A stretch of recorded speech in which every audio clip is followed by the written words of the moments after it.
Hello and welcome to Make, Do and Mend. This is a three-part series going to show you how to make some stuff, how to do some things, and also how to mend something that needs fixing. So keep watching, three-part episode.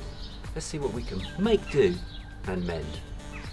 Hello, welcome to the first episode of Make, Do and Mend, and today we're going to make something, and I'm Nige from Artecology. Some might know me from Eccleston George, and I'm going to show you how to use a very ancient technique called earth casting, and we can use that to make pots like these pots down here. You can see some that I made earlier. We'll make something a bit smaller, perhaps along this line, something like this.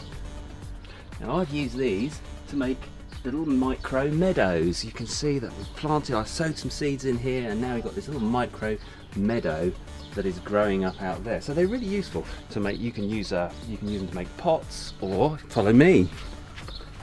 You can make a tiny little pond like this. This is a micro pond, and that's going to be that was made in exactly the same way. So I'm going to show you what to do and how to do that. So let's get on with it. Make, do and mend. So this is what we're going to need. I've got an array of things here, most of which have been laying around in my garden. You might have some cement in your garage. If you have, that's fantastic. You can use that. Any old cement will do. If not, it's very cheap. A £5 will buy you a bag of cement from the hardware store, and a bag of ballast or even sand. That's about £3. So, and you can make an awful lot of things out of a bag of ballast and a bag of cement. So those are the two things we're going to need in terms of materials. We're going to need an old bucket for mixing. We're going to need some substrate or other, and we'll talk about a bit more about that in a minute, as what that's for. I've just got scrappy old soil from my garden, and then we're going to need a few very simple tools. Of course, it's going to be a messy job, so I am going to put my overalls on. While I'm doing that, have a look on the table. We can see I've got a simple trowel there. If you haven't got any trowels, you could use a gardening trowel. That would be just as good. You might need some eye protection, so I've put these are actually, they look like sunglasses, but it's actually eye protection. Some gloves, very important. You're going to need some gloves. I recommend actually using washing up gloves, because they stop any cement getting on your hands and the water doesn't soak into them, so they're good. I didn't have any spare ones, but these are plastic, so the water won't get through. And then you just need water, because where's my arm? That is how we make up the mix. Right, so here we go. So first thing we're going to do is make the earth mould itself. Now I put a bit of stuff out just to protect the lawn. Yeah. But you know what I mean. But if you could do this literally in a flower bed if you've got a space, and then you wouldn't need to do all this stuff.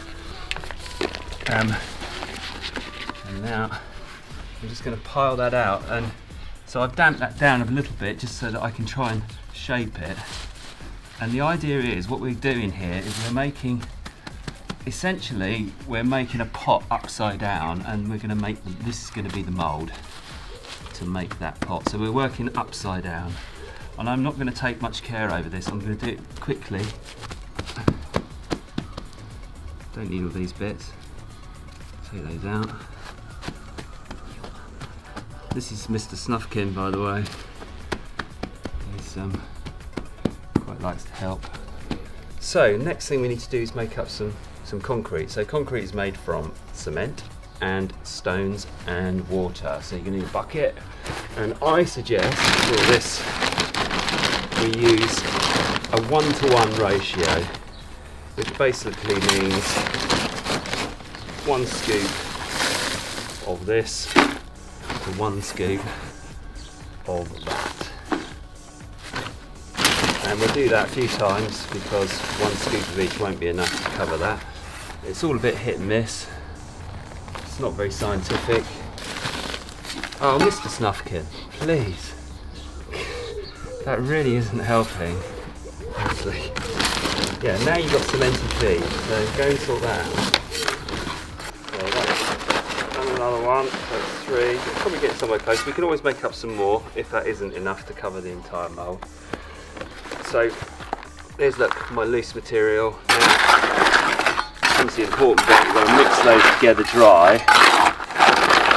until it's one colour, so you can't see any of that yellow sand. So this is ordinary ballast that I put in with this cement, so it's not very fine. If you want to do something that's really kind of fiddly and with lots of detail, then you'll probably want to use a sharp sand that will allow you to do a bit more detail on the finishing of your pot. So there we go, that looks pretty good to me. Now we're going to add some water, and this is again, it's a bit of, you know, try as you go along. You can't really go too wrong with this, because if you make it too wet, just put a bit more cement in and a bit more ballast. And mix all that up. A bit more.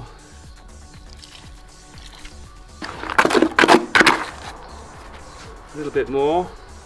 You want it sort of stodgy-ish, so that it's fairly easy to spread over the mould.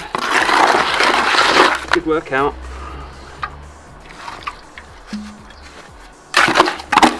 A bit of dry stuff at the back there. Come on.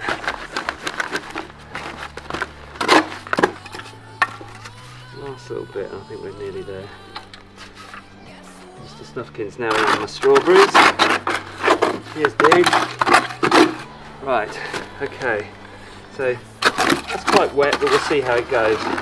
So now we're just going to literally flop it out onto this earth.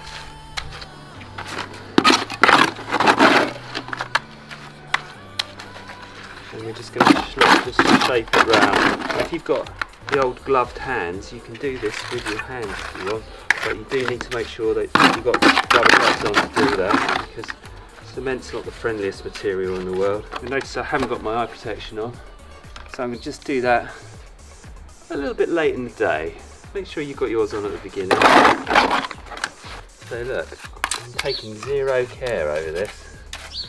I hope you get the idea. Flatten that out. Don't want to make it too thin because it's got to have a bit of structural integrity. I could go right to the base of this, and of course it would get bigger if I did. Now I know what you're thinking, how's that going to stand up? I'll show you how. Let's go like that. You put a flat base on it, that's what you do with your flat trowel. As it starts to go off, as we say, as it sets, you can sort of work this up. Now it's quite wet, I probably could have done it a little bit drier perhaps. Really simple, took minutes to make.